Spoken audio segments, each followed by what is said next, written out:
ล่าสุดครับคุณผู้ฟังคำสัญญาสั้นๆว่าไว้ไปเที่ยวด้วยกันใหม่ที่วันนี้คนพูดอย่างฮารุนโซโลนักเดินทางชื่อดังกลับไม่อยู่แล้วคนฟังเลยกำคำนี้ไว้แน่นยอมซื้อตั๋วบินข้ามประเทศมาถึงกาฬสินธุ์เพื่อมาหาเป็นครั้งสุดท้ายเขาไม่ได้มาแค่นั่งเป็นแขกแต่มาช่วยยกโต๊ะรับคนแถมอาสาขอเป็นเจ้าภาพสวดให้อีก1 คืนหลังจากเหตุการณ์ที่ฮารุนโซโลหรือนายบวรทัศน์เพ็งสุขอายุ 27 ปีเป็นชาวอำเภอสมเด็จจังหวัดกาฬสินธุ์เจ้าของช่อง YouTube และเพจ Facebook สายท่องเที่ยวลุยเดียวแบกเป้ใบเดียวออกไปเที่ยวมาแล้วกว่า50ประเทศได้เสียชีวิตในห้องพักโรงแรมกลางกรุงทบิลิซีประเทศจอร์เจียเมื่อวันที่14กรกฎาคมปี2569ซึ่งเป็นช่วงที่ทางบ้านเริ่มติดต่อเขาไม่ได้ตั้งแต่วันที่13ทีนี้เรื่องสาเหตุการเสียชีวิตมีรายงานว่าทางการจอร์เจียเปิดการสอบสวนตามมาตรา115ของประมวลกฎหมายอาญาจอร์เจียซึ่งเป็นมาตราที่เกี่ยวกับการเสียชีวิตด้วยตัวเองแต่ทางครอบครัวไม่เชื่อในประเด็นนี้และขอให้มีการชันสูตรซ้ำในประเทศไทยครับและผลการชันสูตรรอบ2ในไทยผู้ช่วยศาสตราจารย์นายแพทย์วรวีไวยวุฒิรองผู้อำนวยการสถาบันนิติวิทยาศาสตร์กระทรวงยุติธรรมแถลงเมื่อวันที่6สิงหาคมว่าผลเบื้องต้นในภาพรวมพบภาวะระบบหัวใจและระบบไหลเวียนโลหิตล้มเหลวแต่ยังสรุปสาเหตุการเสียชีวิตไม่ได้และยังไม่ตัดประเด็นเรื่องสารพิษออกไป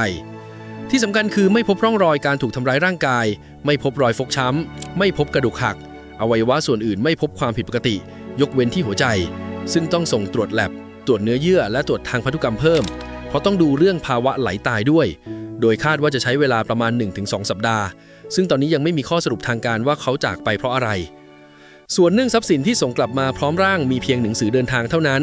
ส่วนกล้องถ่ายทำที่เป็นเครื่องมือทำมาหากินของเขาทางจอร์เจียขอเก็บไว้ตรวจสอบก่อนและร่างของฮารุนเดินทางถึงสนามบินสุวรรณภูมิในช่วงเช้ามืดของวันที่6สิงหาคมจากนั้นส่งไปชันสูตรที่สถาบันนิติวิทยาศาสตร์จังหวัดปทุมธานีและเมื่อวันที่7สิงหาคมพี่ชายและพี่สาวเดินทางมารับร่างน้องชายแล้วเดินทางกลับบ้านเกิดถึงบ้านที่อำเภอสมเด็จจังหวัดกาฬสินธุ์ในช่วงเย็นซึ่งมีการทำพิธีสวดมาติกาบังสุกุลรับร่างในเย็นวันนั้นเลยภาพที่สื่อท้องถิ่นบันทึกไว้คือคนทั้งหมู่บ้านออกมายืนรอญาติพี่น้องเพื่อนบ้านและแฟนคลับที่เดินทางมาจากหลายจังหวัดบางคนมาไกลจากภูเก็ตทีนี้มาดูเรื่องกำหนดการของงานครับเริ่มจากสวดพระอภิธรรม3คืนตั้งแต่วันที่8ถึงวันที่10สิงหาคมและมีรายงานว่าเจ้าภาพหลักของคืนแรกคือคณะรัฐศาสตร์จุฬาลงกรณ์มหาวิทยาลัยร่วมกับสมาคมศิษย์เก่ารัฐศาสตร์จุฬาลงกรณ์มหาวิทยาลัย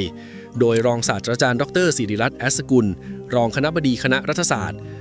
เป็นตัวแทนร่วมกับนายกเทศมนตรีตำบลสมเด็จโรงเรียนสมเด็จพิทยาคมเจ้าคณะอำเภอสมเด็จกลุ่มแฟนคลับญาติและเพื่อนบ้านเริ่มพิธีตอน1 ทุ่มเหตุผลที่จุฬาเข้ามาช่วยเพราะฮลุนเป็นนิสิตเก่าคณะรัฐศาสตร์ของที่นั่นซึ่งจุฬาลงกรณ์มหาวิทยาลัยก็ได้โพสต์ไว้เมื่อวันที่30กรกฎาคม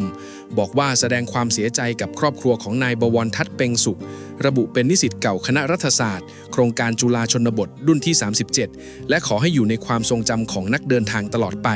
นอกจากนี้ยังมีรายงานว่าสมาคมศิษย์เก่ารัฐศาสตร์ยังช่วยเดินเรื่องเอกสารและยื่นคุ้มครองทรัพย์สินทางปัญญาของช่อง YouTube และเพจ Facebook ให้กับทายาทด้วยและยังมีเพื่อนต่างชาติอาสาร่วมเป็นเจ้าภาพคืนที่2ร่วมกับจุฬาลงกรณ์มหาวิทยาลัยส่วนย่าของฮลุนนางบัวสงเพ็งสุขและครอบครัวยืนยันชัดคือครอบครัวไม่เปิดรับบริจาคเงินแต่เปิดให้คนที่อยากช่วยมาร่วมเป็นเจ้าภาพงานสวดหรือสนับสนุนเป็นข้าวของอย่างเต็นท์โต๊ะเก้าอี้พัดลมเครื่องเสียงไฟห้องน้ำเคลื่อนที่น้ำดื่มพวกนี้แทนผู้ว่าราชการจังหวัดกาฬสินธุ์และนายกเหล่ากาชาดจังหวัดก็ลงพื้นที่ให้กำลังใจครอบครัวแล้ว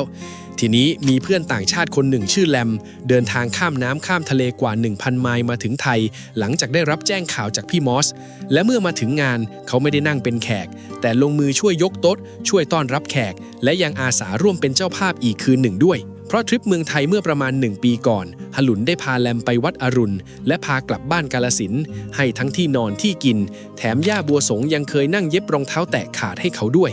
ทีนี้ประโยคที่ว่าไว้ไปเที่ยวด้วยกันใหม่ถ้าฟังผ่านๆมันคือคำลาธรรมดาที่ใครก็พูดกันแต่สำหรับคนที่มีนิสัยพูดซับซ้อนระมัดระวังความรู้สึกคนอื่นแบบฮลุนคำแบบนี้มีน้ำหนักต่างออกไปเพราะคนแบบนี้มักไม่พูดสิ่งที่ทำไม่ได้เขาจะเลี่ยงการให้คำมั่นเกินตัวเพราะกลัวคนฟังผิดหวังเพราะฉะนั้นเวลาเขาพูดออกมามันไม่ใช่มารยาทแต่เป็นความตั้งใจจริง มองอีกมุมครับสำหรับนักเดินทางที่ใช้ชีวิตกับการบอกลาคนแทบทุกสัปดาห์ประโยคนี้คือวิธีบอกว่าเราจะไม่จบแค่นี้มันคือการเปลี่ยนสถานะจากคนที่บังเอิญเจอกันระหว่างทางให้กลายเป็นคนที่มีนัดครั้งหน้าและเมื่อคนพูดจากไปก่อนโดยไม่มีใครทันตั้งตัวนัดที่ยังไม่ได้ใช้ก็กลายเป็นสิ่งเดียวที่คนฟังถือไว้ในมือซึ่งนี่คือพันธะทางใจที่ทำให้คนคนหนึ่งยอมลงทุนเดินทางไกลขนาดนั้นเพราะเขาไม่ได้มาปิดจบความสัมพันธ์แต่มารักษาสัญญาในแบบสุดท้ายที่ยังทำได้และการที่พี่ชายรู้ว่าต้องแจ้งใครบ้างและมีชื่อเพื่อนต่างชาติอยู่ในรายชื่อที่ต้องแจ้งด้วยซึ่งบอกได้อย่างแรกคือหลุนเล่าเรื่องเพื่อนคนนี้ให้ที่บ้านฟังมากพอจนครอบครัวจำได้และรู้ว่าต้องบอกแปลว่าคนคนนี้ไม่ใช่แค่คนรู้จักผ่านทางอีกอย่างคือเครือข่ายเพื่อนของหลุนไม่ได้กระจัดกระจายอยู่ตามประเทศต่างๆแบบไม่มีใครเชื่อมกันแต่มีสายที่ลากกลับมาถึงบ้านที่กาฬสินธุ์ได้ส่วนเรื่องย่าบัวสงนั่งเย็บรองเท้าแตะขาดให้มองในเชิงวัฒนธรรมได้แบบนี้ครับคือในบ้านคนอีสานการที่ผู้ใหญ่ในบ้านลงมือทำอะไรให้แขกด้วยตัวเองโดยเฉพาะเรื่องเล็กๆอย่างเย็บรองเท้าที่ขาดมันไม่ใช่การบริการแต่มันคือสัญญาณว่าคนนี้ไม่ใช่แขกแล้วเพราะแขกเราจะเกรงใจแต่กับลูกหลานเราจะจัดการให้เลยโดยไม่ต้องขอและในความรู้สึกของคนรับของแบบนี้ทดแทนด้วยเงินไม่ได้ต่อให้ซื้อรองเท้าคู่ใหม่มา10 คู่ก็ไม่เท่าภาพย่าคนหนึ่งนั่งก้มหน้าเย็บให้มีความเป็นไปได้ว่าสิ่งที่ดึงให้เขากลับมาครั้งนี้ไม่ได้มีแค่ตัวฮารุนคนเดียวแต่มีหนี้บุญคุณกับบ้านหลังนั้นทั้งหลังรวมอยู่ด้วยและวันที่ครอบครัวนั้นเจอเรื่องหนักที่สุดก็คือวันเดียวที่การตอบแทนจะมีความหมายจริงๆทีนี้การมาร่วมงานคนส่วนมากจะนั่งอยู่ด้านหน้าส่วนคนที่ยกโต๊ะจัดเก้าอี้ต้อนรับแขกคือเจ้าบ้านกับญาติแต่การที่แลมเดินข้ามเส้นนั้นไปเองโดยไม่มีใครสั่งแปลว่าเจ้าตัวไม่ได้มองตัวเองเป็นผู้มาเยือนตั้งแต่แรกและที่น่าสนใจกว่านั้นคืองานลักษณะนี้ไม่มีใครกล้าให้แขกลงมือทำหรอกถ้าเจ้าบ้านปล่อยให้ทำแปลว่าฝั่งเจ้าบ้านก็ยอมรับสถานะนั้นเหมือนกันมันเลยเป็นการยอมรับ2 ทางพร้อมกันและในเชิงความรู้สึกมีความเป็นไปได้ว่านี่คือทางออกของคนที่พูดภาษาเดียวกันไม่ได้ทั้งหมดเวลาจะปลอบใจใครสักคนแต่คำพูดไม่พอสิ่งที่เหลือคือลงมือทำการยกโต๊ะ1 ตัวจึงพูดแทนได้มากกว่าคำแสดงความเสียใจ10 ประโยคแต่ถ้าถามว่าทำไมถึงขออาสาเป็นเจ้าภาพร่วมต้องบอกแบบนี้ครับการเป็นเจ้าภาพในงานไทยไม่ใช่ตำแหน่งเกียรติยศแต่คือการรับผิดชอบค่าใช้จ่ายและดูแลงานคืนนั้นจริงๆการเสนอตัวจึงเท่ากับบอกว่าพร้อมแบกภาระไม่ใช่แค่มาแสดงความอาลัยและเป็นการประกาศสถานะโดยไม่ต้องพูดเพราะรายชื่อเจ้าภาพคือเอกสารที่จะอยู่กับงานนั้นตลอดไปการมีชื่อเพื่อนต่างชาติอยู่ในนั้นคือการยืนยันว่ามิตรภาพนี้มีอยู่จริงและมีน้ำหนักพอ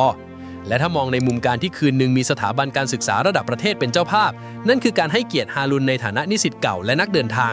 ส่วนการที่เพื่อนคนหนึ่งขอเป็นเจ้าภาพคือการให้เกียรติฮารุนในฐานะเพื่อน2 อย่างนี้ไม่ได้แข่งกันแต่มันเติมกันพอดีเพราะคนคนหนึ่งมีคุณค่าได้มากกว่า1 ด้าน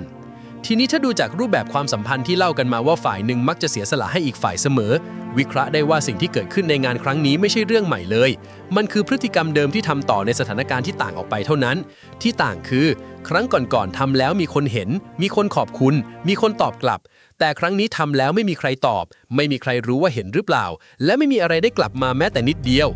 มีความเป็นไปได้ว่านี่คือจุดที่แยกคำว่าเพื่อนในคลิปออกจากเพื่อนในชีวิตจริงอย่างชัดเจนที่สุดเพราะมิตรภาพที่ทำต่อได้แม้อีกฝ่ายจะไม่อยู่แล้วคือมิตรภาพที่ไม่ได้ตั้งอยู่บนการแลกเปลี่ยนแต่ตั้งอยู่บนความผูกพันล้วนๆครับ